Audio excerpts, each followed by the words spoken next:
furries, you can also work a lot of emotion in through the extra appendages that they happen to have, like ears and tails and whiskers and noses and things like that. And that kind of also separates them from the human. I think I need to take this slide out, but it's neat. It's super neat. Anyway, I don't know why that's there. Yes. Velociraptor. Yes. Anyway, think hard about your plots. That's his election poster. Yes, oh my god! Yay! Past me, so you would think. But wait, he's a T-Rex. It's a T-Rex, it doesn't work. Don't ruin it. I'm gonna be over analytical. Anyway, another thing, as far as reading, also you want to write every day, or as much as you can. Like, you want to have a goal of writing every day, but if you don't end up writing that day, beating yourself up and making yourself sad the next day isn't helpful. So just write as much as you can, try to write every day, and don't set unrealistic goals. Like, a lot of people say, I want to write 10,000 words a day. You're not going to do that.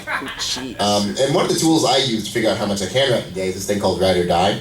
Is that the one with the spiders? It is the one with the spiders. Ew. And it is a program that has a word per minute counter, and it will track how many words you write per minute in a time limit. And I found out with this that I can write about 15,000 words in 30 minutes at top speed. And that's at top speed. That's like me not really caring about punctuation or grammar or anything. But taking how much you can write in like an hour or 30 minutes, you can then extrapolate, okay, if this is my top speed, what if I shift it down to a comfortable gear? What can I do in a day? So at top speed, I can write 15,000 words in 30 minutes, because, I went English communications major, oh God, I have to do the paper tomorrow. But at a comfortable speed, I think I can write 500 words in maybe 30 minutes or so if I'm just going slowly, enjoying my time. And at the other end of the spectrum, you have stuff like Scrivener has that blackout mode, where Yes. it blocks out everything else on your screen, so you don't get distracted by it. Yes. I've written like 4 novels now, and so I've been finding them really useful. Not really useful because I don't have a problem keeping going. I have a problem getting distracted. Yeah. So like Stay off Twitter. Right. I tend to block out everything else, have like music, headphones on, and stuff, and then I don't like go off in another direction. Exactly. And turn Wi-Fi off if you need to. Yes, turn Wi-Fi off if you need to. There's also writer.io, which will stop your computer dead until you've written a certain amount of words, and the only way to turn it off without finishing your word count is a hard reset. Or just cut and paste. Or you could do that, but that's a conscious effort. You have to try to break out. One of the things I like about Write or Die is if I have a deadline or something, if I slow down in writing, this program will yell at me and show me pictures of spiders. Nope. And it's about a $14 program. If you there's other free options, but this was given to me as a gift, and I quite like it. And you can look it up at writeordie.com. Anyway, getting down to brass tacks. If you want to get published traditionally, YA is probably your best bet for fur fiction because there's a long and storied precedent. It's not the only way. Don't get me wrong. It's not the only way to get furry literature published. But YA has a much bigger market for anthropomorphic characters because within America, there tends to be this perception that talking animals are for children. So BoJack Horseman. Let's say again? Like BoJack Horseman. Like BoJack Horseman, God obviously. damn. For kids. So if you're going, if you want to see your book in Borders or Barnes and Noble, usually you find furry kinds of things in the teen or the YA section and things like that. And that doesn't mean you can't get violent. That doesn't mean you can't get bloody. That doesn't even mean you can't get a little bit sexual. Because I've read The Golden Compass, which is in the YA section, and there's a section in that book in which a talking polar bear sees his friend get shot through the eye with a bullet, and as a mark of polar bear respect, he walks over to the corpse, rips open its ribcage, and eats his heart. Wow. So YA is not as much of a restriction as people think it is. But anyway, generally this means, and this has been broken quite recently, due to books like Harry Potter and the later Twilight books absolutely obliterating this word count. But generally this means you're shooting for about 75 to 100,000 words. And that's just a ballpark. It can be longer, but I would say try to go much shorter than that because you don't often see books of NaNoWriMo says that a novel is generally about 50,000 words, but that's kind of undershooting it. That's the bare minimum. When I work on slush piles for the publishers, it's 50,000 is about the bare minimum that we would take as a novel. Anything shorter than that would be a novella. Yeah, and I'd say try to go a bit above that. You can stop at 50,000 words if you want to, but generally a book that you see in a bookstore is a bit longer than that.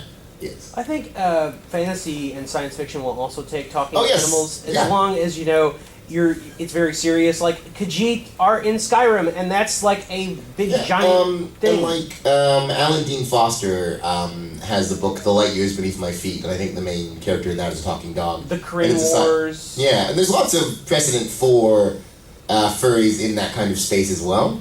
But I'm saying, but most, like, I'm not discouraging you from trying to get adult publishing at all. I'm just saying, like, the quickest route for furry stuff in publishing is usually this kind of thing. This is what they're looking for as far as, like, if you do want animal characters, it's kind of a hard sell to go to, like, some 80-year-old white dude and say, like... an example from within the fandom would be, like, Ursula Vernon. Yeah, exactly. Like, she does young adult stuff. Yeah. And so, but her stuff in the fandom is way more adult. Exactly, and if you want to publish adult furry fiction, the furry fandom has a market for that that's actually very good. But it's not impossible to get an adult furry fiction book published, but just giving advice, you know, from like a pragmatic standpoint, it is a little bit harder. Also, if you are going for YA, you want to have conflicts that are topical and resonate with your audience. If your main character is a 50-year-old banker, then, you know, a YA audience might not be as interested. Generally, this means conflicts about home, conflicts about belonging, conflicts about... Because, you know, that's why a lot of YA novels, like Harry Potter and the Hunger Games, have some kind of sorting system. Like, you know, oh, you're in House B, you're from District 12, you're from blah, blah, blah.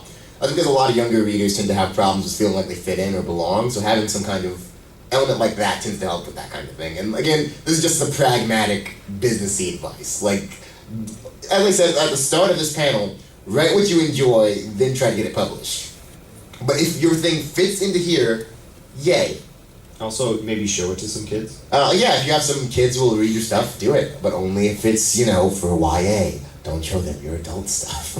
Definitely. But anyway, one of the questions I get involved with, do you need an agent to get published? The answer is usually not always. You can pick in publishing without an agent. Generally, any place that is accepting a slush pile will say if they're taking unrepresented manuscripts. And you want to look for this when you're submitting. Because there's quite a few places that will take unsolicited manuscripts, but a lot of the bigger publishers do usually only take solicited manuscripts, or they find you.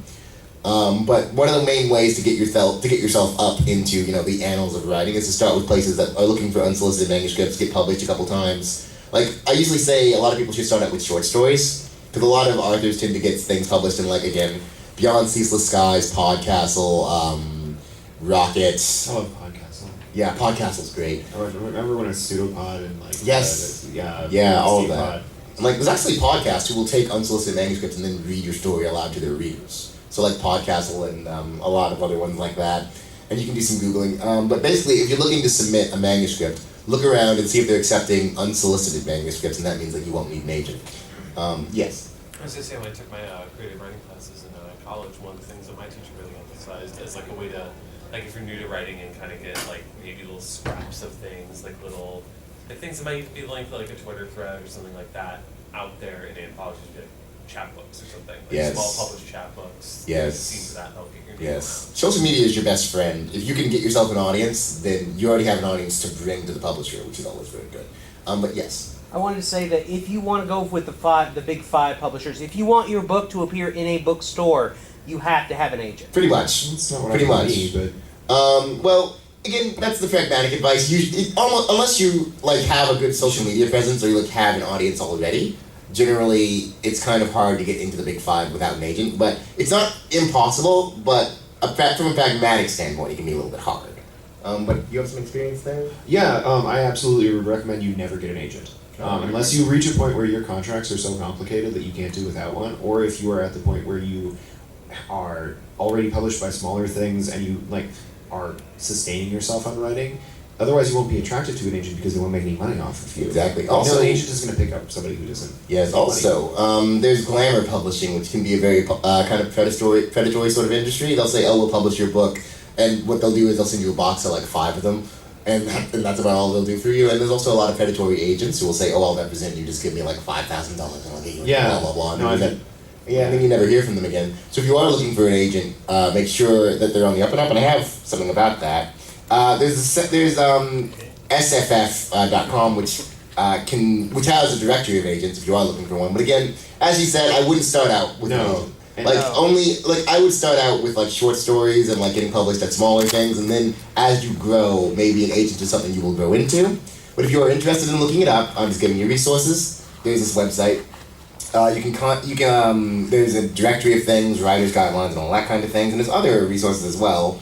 Oh wait. Now I do have one question. I know, but when you want to submit short stories, would you recommend Wattpad?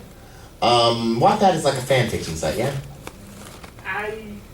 That wasn't what I heard. I think it was just for general fiction. Oh well, it's kind of. I think it's kind of been lumped in with like what's that fan fiction site that took over from fanfiction.net? Archive of Our Own. That's it. It's kind of been lumped in with Archive of Our Own and stuff. You can't publish original stuff there, but if you do want to get it published, generally people don't like to reprint things that are freely available on the internet. But as far as short stories go, there's lots of places that are taking submissions. And again, this is on this site right here. You can find places that are accepting short stories and who has their slush piles open. Yeah. It will help you with that, and that's one of the main things that will really help you kind of get ahead in the publishing industry, knowing who's open and knowing when deadlines are, so you can get things in that are polished. Because I was gonna say, like, as someone who's worked in like the slush pile reading for publishers before, like that's been one of the most frustrating things is people who submit stuff that does not apply to the criteria that you put out. Yeah. Or that comes in like a week later and then they get mad they can't be Yeah. in. Like the main thing about short stories is you really can't. Well, sometimes this is very very rare, but most of the cases you can't really take a short story you've already written and then just kind of shove it into the topic of the anthology on hand. So one of the main things that's going, and you can't do that sometimes. I was thinking more like, not necessarily getting to print, but just getting your story out there and getting readers online, even if it never goes to print. Well, yeah, like if getting your writing out there, your fun, fluff writing out there will help you gain confidence and gain an audience, then that's very important too. Like a lot of writers coming up these days, they start out in fan fiction, they started out publishing on websites or whatever. So like getting an audience does so much for your confidence. So if you do want to, put stories out there just for people to read and kind of give you feedback, that's excellent. Yeah, but the thing about it is, then publishing those stories is probably not going to happen unless you get really famous.